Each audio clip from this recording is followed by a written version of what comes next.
Bienvenue à ce bulletin d'information dont voici tout de suite les titres. Le Rwanda s'est joint aux autres pays africains pour célébrer ce 11 juillet la journée africaine de lutte contre la corruption avec comme thème stratégie et mécanismes de gestion transparente des fonds Covid-19.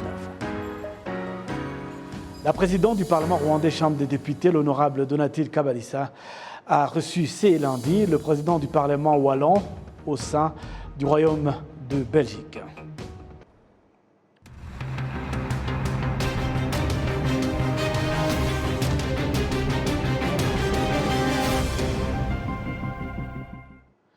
Encore une fois, bienvenue à toutes et à tous. Vous êtes en compagnie de Patrick Nylidanti. Le Rwanda s'est joint aux autres pays africains pour célébrer ce 11 juillet la journée africaine de lutte contre la corruption avec comme thème stratégie et mécanismes de gestion transparente des fonds Covid-19. La population de Kigali indique que la lourdeur administrative et le difficile accès aux autorités conduisent à la corruption. Suivez. Séraphine Niyitegeka a contracté un prêt auprès d'une institution financière pour pouvoir importer certains équipements médicaux à l'étranger. Et pour atteindre ses objectifs, elle a mis en gage ses propriétés, dont une maison et des terrains, une garantie en espérant que les paiements de loyer par le locataire rembourseraient ce prêt bancaire. Mais à son retour, quelle fut sa surprise de découvrir que ses propriétés avaient été mises aux enchères à son absence. Je suis revenu et j'ai constaté que mes maisons étaient vendues. Je recevais 960 000 francs rwandais par mois et j'ai construit mes maisons à 83 millions de francs rwandais. Mais elles ont été mises aux enchères à 22 millions de francs rwandais. Je n'arrive pas à comprendre. Je ne savais même plus comment récupérer cet argent. J'ai tenté de récupérer la différence pour que la banque prenne l'argent que je leur dois. Finalement, l'institution financière m'a proposé 12 millions de francs rwandais. Bon gré, mal gré, j'ai accepté pour ne pas tout perdre. J'avais perdu mes maisons, vendues à 22 millions de francs rwandais. C'est comme si je les ai vendues gratuitement, juste à cause des 5 millions. La population n'a pas manqué de dire au micro des Alabié n'est pas être d'accord avec certaines pratiques des banques. Elle indique qu'il y a une corruption rampante. Certaines mesures de lutte contre la corruption mises en place par le gouvernement ont donné des résultats positifs. Mais la corruption est toujours là, dans certains services. À titre d'exemple, certains conducteurs de véhicules soudoient les agents de circulation routière. Ils se connaissent et savent comment faire passer cet argent sans être attrapés. Je suis d'abord allé voir les responsables du district et je n'ai pas obtenu les services désirés. Je suis allé à la mairie de la ville de Kigali où j'ai introduit ma demande de permis de construire d'un immeuble de 2 étages et là également, je n'ai pas obtenu satisfaction. Ils m'ont dit que je n'étais pas autorisé à construire la maison et que si je ne peux attendre, ils me conseillaient de vendre le terrain et acheter ailleurs. Et puis, nous sommes allés de rendez-vous à rendez-vous sans résultat. L'ombudsman en chef, Madeleine Nirere, a déclaré que bien qu'un pas significatif ait été fait dans l'éradication de la corruption, certaines faiblesses persistent. Les règles et réglementations sont en place, mais le plus préoccupant est de savoir comment elles sont mises en œuvre. Une autre chose est de savoir comment les mentalités des gens tolèrent la corruption. Ces mentalités devraient changer. Je ne pense pas qu'une personne puisse simplement donner un pot de vin. C'est peut-être parce que les prestataires de services l'ont demandé. Ou bien la personne n'a pas obtenu de bons services. Des fois, les gens sont réticents de dénoncer des cas de corruption et tolèrent le phénomène. Les gens devraient fournir ce genre d'informations. Beaucoup de gens disent qu'ils ne veulent pas causer de problèmes. Alors que les fonctionnaires fournissent des informations sur la corruption à un taux de 81%, les ONG, secteur privé et médias, ainsi que la communauté, sont à 18,8%. Aujourd'hui, 11 juillet, le Rwanda s'est joint aux pays africains pour célébrer la journée africaine de lutte contre la corruption avec comme thème stratégie et mécanismes de gestion transparente des fonds Covid-19. Sur 180 pays dans le monde, le Rwanda se classe au 52e rang dans la lutte contre la corruption, 5e en Afrique et 1er dans la communauté est-africaine. La suite de cette édition, la présidente du Parlement rwandais Chambre des députés, l'honorable Donatille Kabalissa, a reçu ce lundi le président du Parlement wallon au sein du Royaume de Belgique.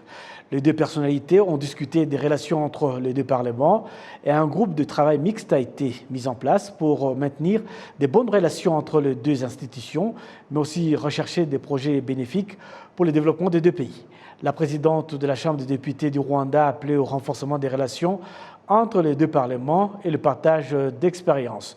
De son côté, le président du Parlement wallon a donc fait remarquer que les échanges qu'ils ont eus avec son homologue rwandais ont porté sur des évolutions législatives dans un monde en constante évolution et sur l'importance de la collaboration des différents parlements dans un effort de développement durable partagé. Les bénéfices, c'est notamment dans l'évolution des pratiques parlementaires. On ne fait plus aujourd'hui du parlementarisme comme il y a 20 ou 30 ans. Le rôle des réseaux sociaux, l'action directe des populations, comment peut-on répondre aux interpellations citoyennes, comment les administrations parlementaires peuvent se préoccuper de cela. Donc c'est ces échanges-là, très concrets et pratiques, sur lesquels on va effectivement approfondir les relations.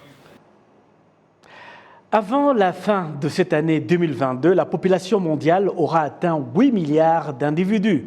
Les différentes institutions du pays indiquent que l'accroissement de la population devrait aller de pair avec la croissance économique du pays. Cette annonce est faite alors que le monde célèbre donc ce 11 juillet la journée mondiale de la population. Kassim Youssouf nous fait le point. Les membres de la coopérative Korika opérant dans le secteur de Javana en district de Gasabo indiquent que c'est grâce à la culture de riz qu'ils parviennent à subvenir à leurs besoins du quotidien. Et pour se rendre la tâche facile, ils disent avoir adopté la planification familiale. Mon fils aîné est âgé de 12 ans, le Benjamin est à son 11e mois. Lors de la récolte de riz, nous avons de la nourriture et de l'argent parce que la production est écoulée à la coopérative qui la vend et nous parvenons ainsi à payer le minerval des enfants, la mutuelle de santé et le foyer progresse. Cela exige une bonne préparation pour que l'enfant trouve facilement à manger et que nous participions au programme Ejoheza. Ma famille comprend 4 enfants. Lorsque ma production est bonne, je m'achète une vache, je construis ma maison, les enfants trouvent leurs frais de scolarité, je paye la mutuelle de santé, la nourriture ne manque pas et la santé des enfants est bonne. Selon l'Institut national de la statistique, la population du Rwanda est cette année d'environ 13 millions d'habitants et atteindra 21 millions en 2050. Le ministère de la Santé, de son côté, indique que la planification familiale au Rwanda est à 64%, le taux de fertilité par femme est de 4,4% et l'espérance de vie du Rwandais est à hauteur de 69 ans. Le Rwanda s'est joint ce lundi au reste du monde pour célébrer la journée mondiale de la population. L'expert en santé reproductive, le docteur Anicet Nzabonima, indique que les Nations Unies ont institutionnalisé cette journée afin de réfléchir sur la population mondiale qui ne cesse d'augmenter.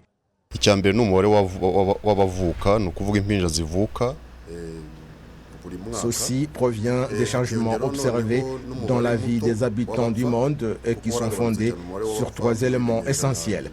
Premièrement, ce sont les enfants qui naissent chaque année. Le taux de mortalité a beaucoup baissé au cours des 2 derniers siècles. Parmi les catégories qui montrent beaucoup d'accroissement, ce sont les jeunes, où dans certains pays, ils sont à hauteur de 70% de toute la population. À cela s'ajoutent les bons changements dans la prestation des services, qu'ils soient en matière du bien-être social, la recherche des produits de subsistance, la préservation de la sécurité et les services sanitaires. Le docteur Nzabonima d'ajouter que les recherches montrent qu'aucun pays ne s'est développé sans avoir déployé des efforts dans les programmes de planification sociale. Les gens doivent comprendre la signification de cet accroissement, comprendre que le nombre de gens vivant dans un tel pays doit aller de pair avec la croissance économique. Comment parviennent-ils à pourvoir à leur subsistance?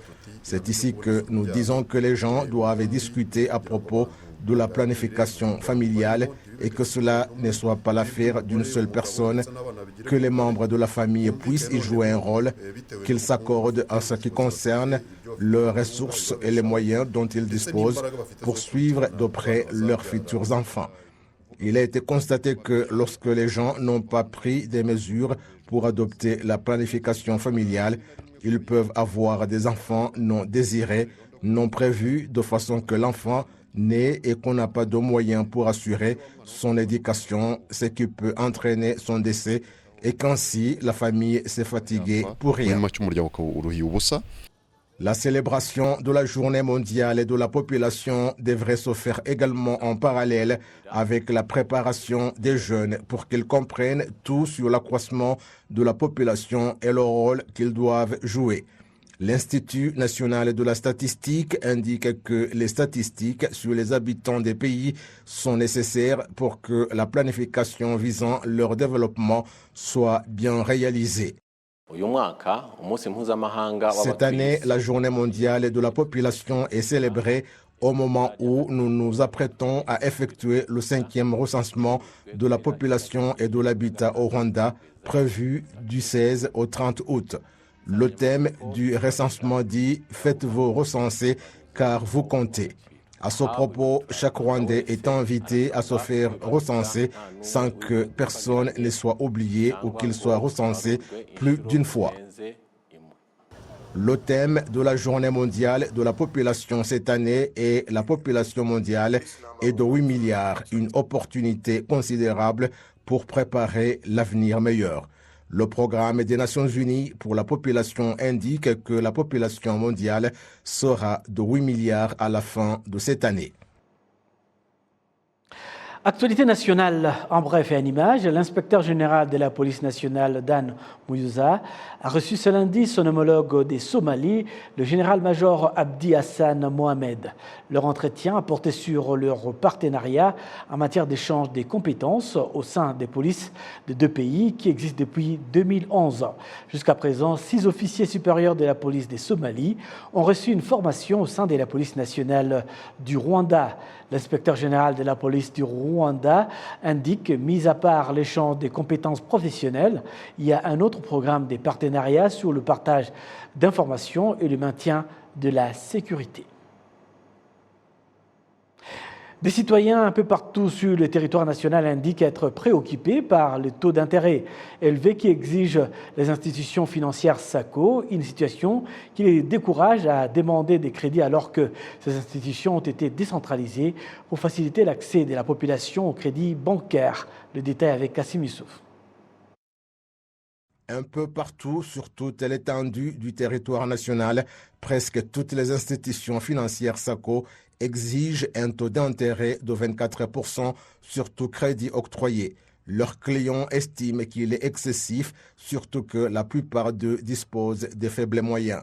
Depuis la création des coopératives de microfinance et SACO en 2008 jusqu'à l'heure actuelle, chaque secteur du pays en dispose une. 14 ans après qu'elles aient été décentralisées, les chiffres de ceux qui ont accès aux services financiers ont augmenté, passant de 52% en 2008 à 93% actuellement. Les habitants disent cependant qu'ils sont découragés à demander du crédit suite au taux d'intérêt excessif exigé. Parmi les crédits octroyés au Rwanda, la part de l'agriculture est de 5% alors qu'il s'agit du secteur dans lequel se trouvent beaucoup de Rwandais qui sont par ailleurs à proximité des SACO dans les secteurs. Certains clients des SACO disent que parfois les dossiers de demande de prêt auprès des SACO sont trop retardés, ce qu'infirme Ndeiragije Belize, en charge de crédit à la coopérative SACO Imbereheza Ndora en district de Gisagara. Elle dit que la situation dénoncée ne concerne pas tous les prêts et pointe du doigt ceux octroyés aux habitants par l'intermédiaire de VOP et BDF. La Banque nationale du Rwanda indique que les coopératives de microfinance et SACO souffrent de problèmes d'insuffisance d'argent. Dans le secteur financier, 60% de la masse monétaire sont détenus par les banques commerciales et les SACO seulement 5%. Le gouverneur de la Banque nationale du Rwanda, John Rwangombwa, indique que le problème du taux d'intérêt excessif dans les SACO trouvera de solutions par le programme prévu qui consiste à harmoniser le système informatique qui permettra par ailleurs d'améliorer leur gestion. L'Agence rwandaise des coopératives dispose des prérogatives de contrôle des coopératives SACO au niveau des secteurs jour après jour et c'est en collaboration de la Banque nationale du Rwanda dont cet avantage s'étend sur toutes les institutions financières et assure le contrôle monétaire. C'est donc la fin de ce bulletin d'information. Au nom de toute l'équipe technique qui m'a accompagné tout au long de ce journal, ces héros dans l'ombre, je vous souhaite de passer une excellente soirée en notre compagnie.